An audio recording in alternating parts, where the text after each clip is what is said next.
To an alien in a spaceship. Okay. All right, joined today by Ethan Voss, head coach Chris Hanks, Declan Wiesner, coach. Haven't talked to you guys in a while. What's I'm not trying to poke the bear there at all, but talk about the progression of the team, kind of from day one to where we're at right now. 13-game winning streak, one loss in the conference. Just from those tough non-conference games to kind of where the program's at right now.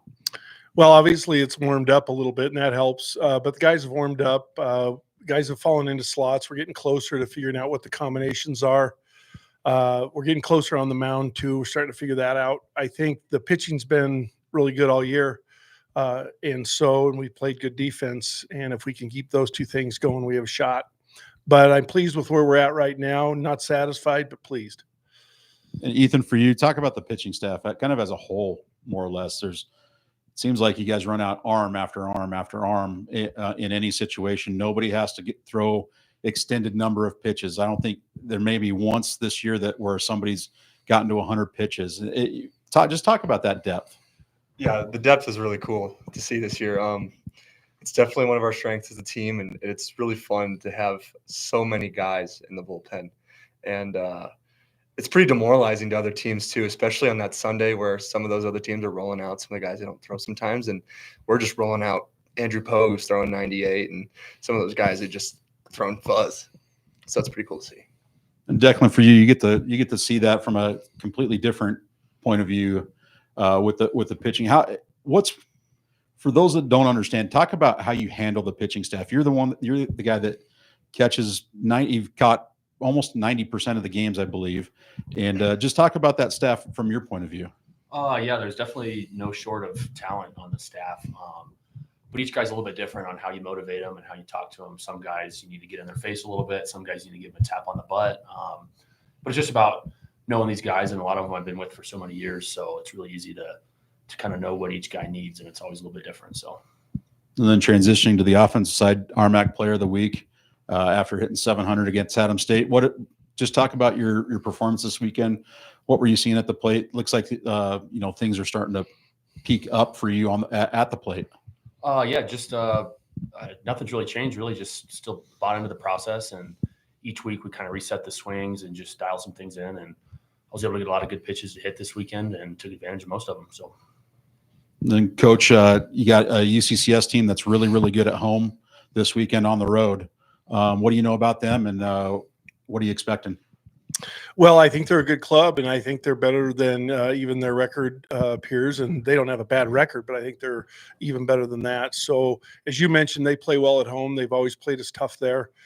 So we're going to have to be ready, and we're going to have to be in our game. And we're going to start today with trying to get guys dialed in and ready to go. But we're going to spend most of our time worrying about what we do because that's the only thing we really have control over. So, Ethan, with so many pitchers on this staff, is it hard does it keep you sharper because there's somebody waiting for their chance when you're out on the mound? It's a competitive staff, but I think that makes us better in a sense of, yes, there's a lot of guys, but we also like cheer on each other when they get those opportunities, because it is tough. There's a lot of guys that don't get to throw on the weekend, and it might make you sharper on the weekend too. But at the end of the day, it's all about, when guys get their opportunities, can we be the best teammates for them? And I think that's the best part about it. Yeah. And Declan, kind of the same for the offense and the positional players is, that if you're not having a great day, there's somebody behind you that's more than willing to come in. Does that also help keep the hitters sharp? I think it does. It was something I was worried about early on, just because with how much talent we have, and especially seniors, that when guys aren't playing, it's easy for guys to get upset or to not feel as part of the team. But I think our group has really bought into that next man up mentality. And whenever they have that chance to play, they're not feeling the pressure as much as enjoying the opportunity. And I think that's why everybody's seen quite a bit of success. And we've talked, seems like almost every year, that you can roll out a different lineup for every game and still expect it to go out and win a game. And how do you keep guys who maybe aren't playing, that think they can play? How do you kind of keep them locked into it? Well, we challenge them to do that. We have a saying in our program: when the game finds you, make sure it finds you ready. That's their responsibility. We try to reach out, try to work with guys that aren't playing as much, try to engage them, try to show the interest, try to help them with their game as much as we can. And then it's just a lot of dialogue. It's a lot of interacting, communicating, but it's difficult. As I've told these guys, I've told them, I think 3 weeks in a row in team meetings, it's a nightmare for me to come up with a lineup, and I didn't know Declan got player of the week, but I sat him down on Sunday. He didn't catch Sunday. So, but that's an effort to develop a young catcher and different things like that. And he caught late in the game when we stumbled a little bit. But we have a lot of options, and we are not handcuffed to any one player or pitcher. If they don't have the game or they aren't locked in, we can move on and find somebody who possibly is. Yeah, Declan, offensively, the way now it's getting warmer, the ball's going to start carrying a little bit more, and it looks like last weekend, especially, you guys had the mentality we're gonna hit line drives, we're gonna go up the middle, and when the ball goes out, the ball goes out. Is that more of a conscious effort to just try to stay level?